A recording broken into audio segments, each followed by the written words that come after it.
Bonjour tout le monde. Alors aujourd'hui, on va présenter une nouvelle capsule qui va se focaliser essentiellement sur le calcul de ce qu'on appelle le seuil de rentabilité. Mais avant d'entamer le calcul du seuil de rentabilité, on va dans un premier temps parler d'un tableau qui s'intitule le tableau de résultats différentiels ou encore le tableau d'exploitation différentielle. C'est un tableau qui regroupe un certain nombre d'éléments qui font partie de l'exploitation, notamment le chiffre d'affaires, les charges variables relatives à l'exploitation, les charges fixes encore, et puis par la suite, on va essayer de calculer un certain nombre d'indicateurs tels que la marge sur coût variable, qui est importante, qui détermine par la suite ce qu'on appelle le seuil de fermeture.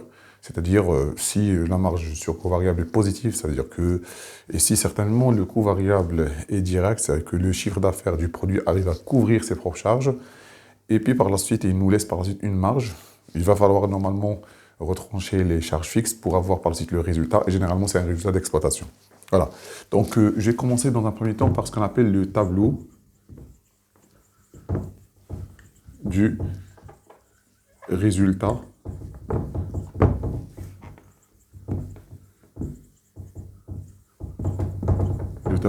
différentiel, ou encore dit tableau d'exploitation ou d'exploitation.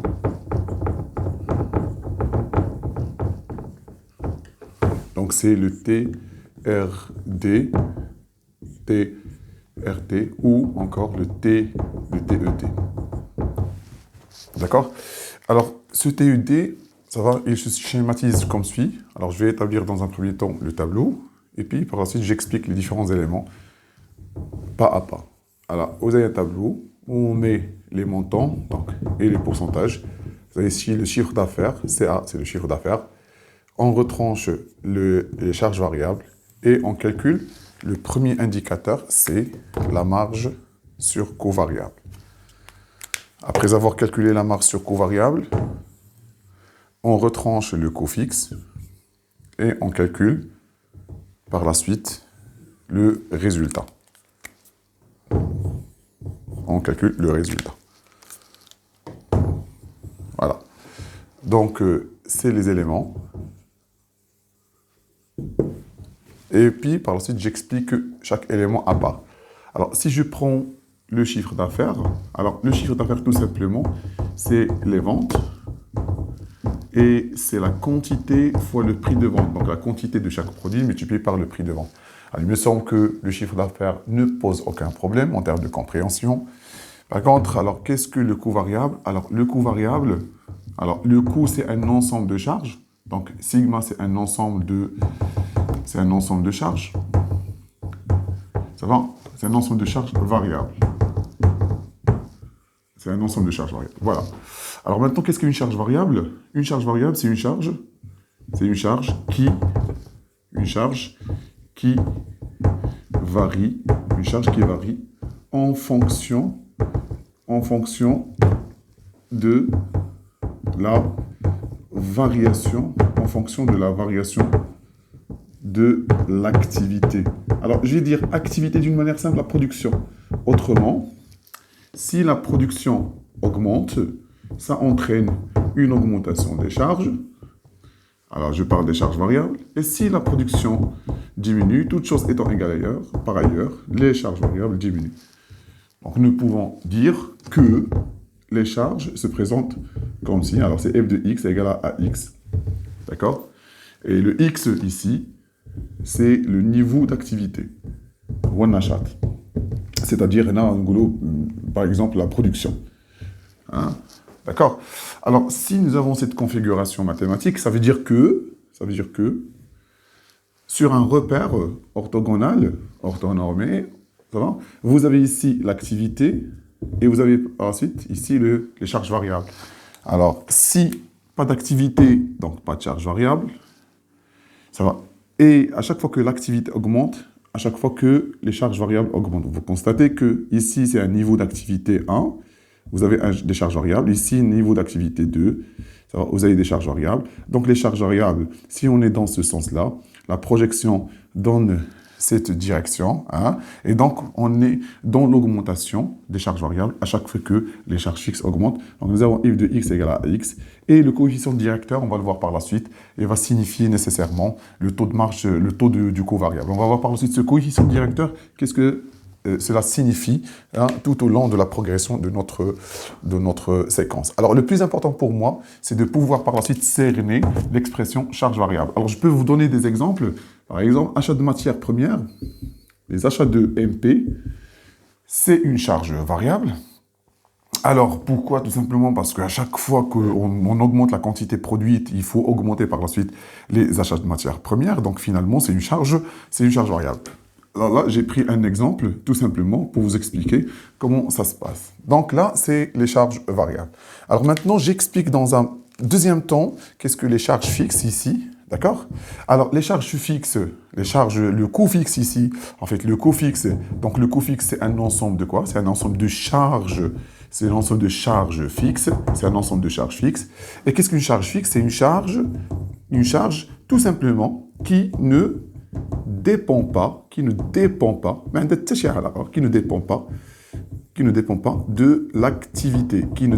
l'activité.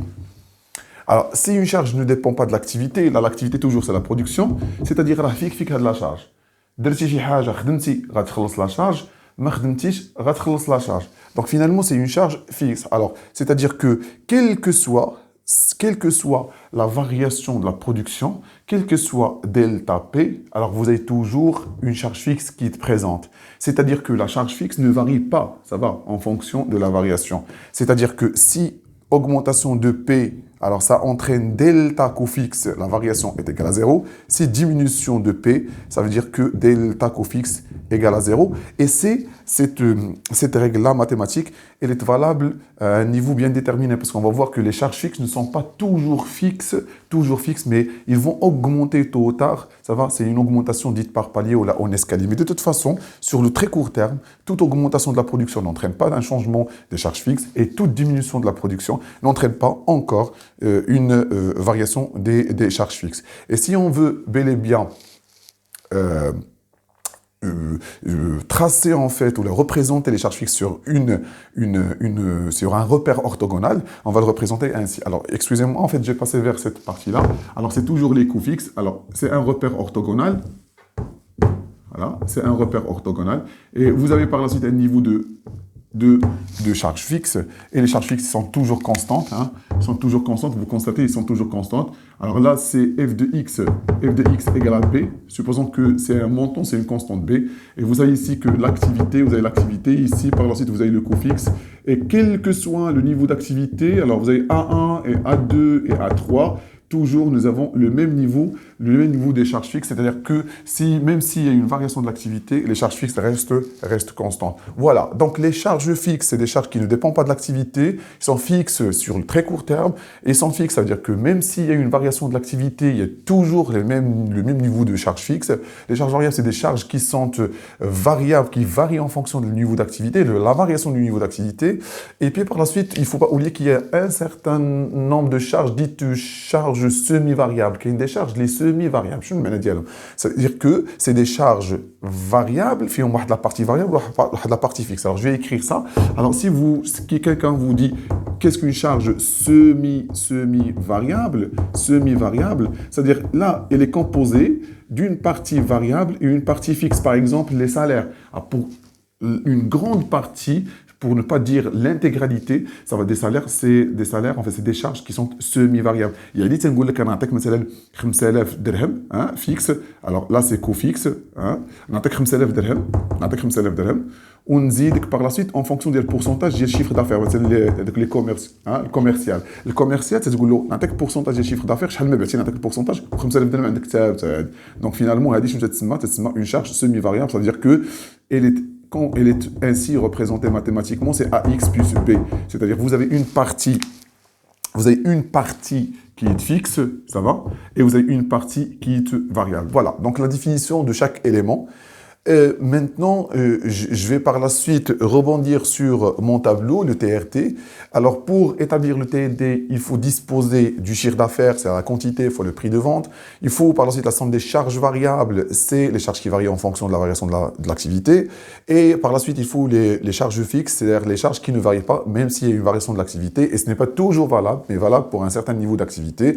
On va voir qu'à chaque fois qu'il y a une augmentation de la structure, augmentation en fait, de la taille de l'entreprise ou de la structure, il y a toujours en fait une augmentation du coût fixe parce que les coûts fixes sont dites encore coûts coût de la structure. Alors, les charges variables, pour ne pas oublier, les charges variables qui sont des charges opérationnelles, c'est des charges opérationnelles, ou les charges fixes, c'est des charges de structure. Voilà, de structure.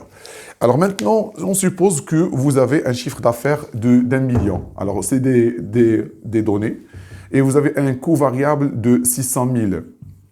Alors maintenant, vous avez un chiffre d'affaires et un coût variable. Je calcule la marge sur coût variable. La marge sur coût variable, c'est le chiffre d'affaires moins le coût variable. Et ça va vous faire combien? Ça va vous faire 400 000. Bien, 400 000. Alors la marge. Alors si quelqu'un vous dit qu'est-ce qu'une marge et quelle est la différence par rapport à un résultat. Alors qu'est-ce qu'une marge? Une marge, c'est toujours le chiffre d'affaires moins une fraction. Chouïa ديال les charges. Chauffe. Fraction des charges. هذه la marge, la définition. Chiffre d'affaires moins et شوية ديال les charges. واحد la partie des charges. حنا حيدنا غير les charges variables. Donc une fraction des charges. C'est bon? Alors, مزيان, c'est une fraction des charges. Et شنو هي العلاقة ما بين المارج والريزولتا? Alors, il faut faire attention, la marge كاينة وسط الريزولتا, يعني تنتمي إلى الريزولتا. D'accord? إلا كانت la marge مقمحة, ça veut dire que le résultat va يكون زويون. Alors, effectivement, on n'a pas retranché toutes les charges, il reste encore les charges fixes. Alors, supposons que les charges fixes maintenant s'élèvent à 150 000 en fait. Le montant des charges fixes s'élève à 150 000. Vous avez finalement un résultat de 250 000. Ça, c'est le résultat. Et finalement, on a calculé maintenant un indicateur très important, c'est la marge sur covariable. On va le détailler dans une capsule à venir. En fait, on va détailler qu'est-ce qu'on peut utiliser, comment peut-on utiliser cette marge sur covariable pour pouvoir prendre des décisions au niveau de la gestion. Mais là, je vais essayer de calculer dans un premier temps ce qu'on appelle les pourcentages. Faites attention, les pourcentages. Alors maintenant, je vais le pourcentage. L'étalon, الحاجه اللي تتكومباري بها ديما هي الشيفر دافير يعني كل شيء بارابور شيفر دافير كل شيء بارابور شيفر دافير alors maintenant كل شيء بارابور شيفر دافير هذا بارابور شيفر دافير تيتقسم على الشيفر دافير تيتقسم على الشيفر دافير ونحبسوا راه نقدر نقسم على الشيفر دافير انا غنديرها بارلاسيت نعطيكم بارلاسيت السميه ديال هذا alors mais le plus important هو هذا وهذا وهذا علاش نقسم على الشيفر دافير لان كل شيء تيتكومبارا بارابور ان تيتكومبارا بارابور واحد لي طالون ولي ديال الكومباريزون ديالكم هو الشيفر دافير يعني اساس المقارنه هو الشيفر دافير كلشي الوغ لا قسمتي الشيفر دافير على الشيفر دافير ودرتيه في 100 اكيد غيعطيكم 100% الا قسمتي الكو فاريابل وضربتيه في 100 شحال غيعطيك هنا 600000 على غتعطيكم 60% وإلا قسمتي لا مارج سور كو فاريابل على الشيفر دافير وضربتيه في 100 غتعطيك اش 40%. Ça va 40%. ولاحظوا واحد القضيه كيفاش حسبنا لا مارج سور كو فاريابل. لا مارج سور كو فاريابل خدينا هذا ونقصنا منه هذا ياك خدينا هذا ونقصنا منه هذا خدينا هذا نقصنا منه هذا عطانا هذا خذوا 100% ها هي ونقصوا منها لي 60% ها هي غتعطيكم 40%. دونك جو بو كالكولي هاد 40 يا اما نقسم هذه على هذه ولا ندير هذه ناقص هذه وتعطينا par la suite 40. Et puis par la suite je peux calculer même le coût fixe. Ça va sur le chiffre d'affaires fois 100. D'accord, je calcule, alors ça va donner à peu près 15%. هذا شنو تيتسمى le taux de prélèvement. Retenez شنو تيتسمى هذا le taux de prélèvement. Voilà. Donc finalement, vous avez un TRT, ça va, vous avez une marge de 400 000, plus ou moins une marge confortable. Vous avez par la suite un coût fixe de 150 000. On a retranché le coût fixe, on a trouvé par la suite 250 000. Quand même, c'est une marge, c'est un résultat confortable. Voilà. Vous avez maintenant la définition de chaque élément. Vous avez par la suite la manière dont on calcule. On calcule par la suite le résultat à travers ce qu'on appelle le tableau de résultat différentiel ou tableau d'exploitation différentiel. Vous avez par la suite un indicateur très très important, c'est la marge commerciale qui va nous définir ce qu'on appelle le seuil de fermeture par la suite.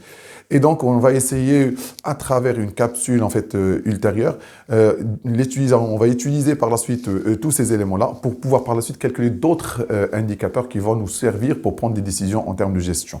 Alors, cette séquence prend fin, alors on se verra au niveau de la capsule suivante qui va traiter essentiellement les indicateurs de gestion, à savoir le seuil de rentabilité, la marge de sécurité, le point mort et puis par la suite ce qu'on appelle levier opérationnel. Merci pour votre présence.